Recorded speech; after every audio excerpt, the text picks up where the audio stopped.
It's 6 a.m. in the new day, and Dallas is still half asleep. Streetlights flicker above empty intersections. A soft fog lingers, like the city's trying to hit snooze one more time. Then comes the low growl of an engine. Kyle's delivery van pulls out from a cracked lot behind a shuttered gas station. The headlights cut through the haze. Kyle, 29, is behind the wheel, shoulders hunched, eyes still puffy with sleep. He scrolls through the delivery app on his cracked phone screen. A few missed texts from the night before flash past. He ignores them. It's too early for anything but work. He logs in. The app buzzes, loading up the first job. A grocery order, 4.7 miles away. Then 2 more jobs queued behind it. He rubs his face and mutters, "All right, let's get it." Same line every day. A little ritual to push back the exhaustion. Kyle knows the rhythm now. You start slow, the first few hours a slog. But once the city wakes up and the orders pile in, it's like jumping on a treadmill with no off switch. His hands tighten around the steering wheel as he pulls into traffic. The van rattles, he feels every bump. Outside, the air's thick with humidity. Not yet hot, but the stickiness clings to everything. The sun tries to rise behind a layer of smog. Another typical Texas morning. Another 12-hour grind ahead. By 10:30 a.m., Kyle's already 6 deliveries in. He's dropped off donuts to an office downtown, a last-minute birthday gift to a woman in a gated community, and a bulk dog food order that took both arms to carry. The app hasn't stopped buzzing. Now he's heading toward a customer on Maplewood Lane. Cookie-cutter homes line the street, yards trimmed, sprinklers ticking. He knows the layout without even checking GPS. He's been here a dozen times this month. Timer, 21 minutes remaining. He's cutting it close. Another ping. An urgent order flashes. Delivery expected in 5 minutes. He groans. That'll be a late mark unless he can warp through time. Kyle taps the steering wheel, calculating. If he cuts through the alley off Ross Ave, maybe he can hit both. He changes lanes quickly, tires squealing. Dallas traffic doesn't help. Morning rush is still lingering. Brake lights blink like Morse code ahead of him. Kyle checks his mirrors, then swerves into a side street. He makes good time until red light. Another. Then construction. The delivery window is shrinking and his stress level spikes. This is the grind people don't see. The waiting. The pressure. One bad rating can tank your score, and the apps don't forgive easily. You're only as good as your last drop-off. He finally pulls up, grabs the package, jogs to the porch, rings the bell. A woman opens the door, AirPods in, barely looks at him. "Thanks," she says, not even pausing her podcast before shutting the door. No tip, no rating, just a cold transaction. He jogs back to the van, winded. One job down, dozens more to go.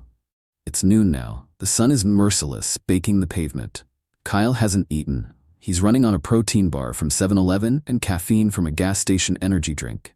His shirt sticks to his back. His AC only works on full blast or not at all. The van creaks every time he accelerates. He knows something's off. The brakes squeal and the engine doesn't sound right, but he keeps going. No time to stop, no money to fix it anyway. As he pulls onto I-30, heading toward a delivery at a warehouse complex, the van starts shaking, then a low mechanical groan. Kyle's heart sinks, then jerk, sputter. Silence. The van rolls to a stop on the shoulder. Kyle smacks the dashboard. "Come on, don't do this." Nothing. Dead. He turns the key again, just a clicking sound. His pulse climbs. This is worst-case territory. The app's timer keeps ticking. The customer is expecting their package in 10 minutes. The system will auto-flag him as late, maybe drop his rating, maybe cost him future bonuses. That's how tight the margins are. He slams the steering wheel, leans back in his seat, and lets out a long sigh. He tries to call support. Waits. Elevator music loops. He stares out the windshield, eyes unfocused. Then a voice. "You all right, son?" An older man in a ball cap, holding a coffee, stands by the driver's side window. "Van's toast," Kyle replies, climbing out. "Just my luck." "Looks like you threw a belt or overheated. You deliver for one of those apps?" "Yeah. Feels like I've been doing it forever." The man nods. "My nephew used to do that. Wore out 2 cars in a year." He glances at the van. "There's a guy over on Baylor Street, real honest mechanic. He'll take a look without charging you for just breathing his air." He pulls out a pen, scribbles the address on a receipt from his pocket, and hands it to Kyle. "Tell him Ron sent you." Kyle looks at the receipt, then at the man. "Thanks." Ron smiles. "Been there. Keep your head up." A few hours later, Kyle's sitting in the tiny lobby of the Baylor Street garage sipping a warm bottle of water. The mechanic said it's the alternator. Expensive, but fixable. It'll take all of Kyle's earnings from the week, maybe more. He checks his app. 3 customer complaints, 2 late deliveries, and 1 auto cancel. His weekly bonus is gone. Just like that. He leans back, closes his eyes, thinks about all of it. The non-stop hustle. The wear on his body. The fact that even on days when nothing breaks down, he's still just breaking even. People talk about gig work like freedom. Set your own hours, be your own boss. But when the van breaks down and the bills pile up, that freedom feels like a trap. Still, Kyle's not giving up. He can't, but maybe he doesn't have to accept all of it either.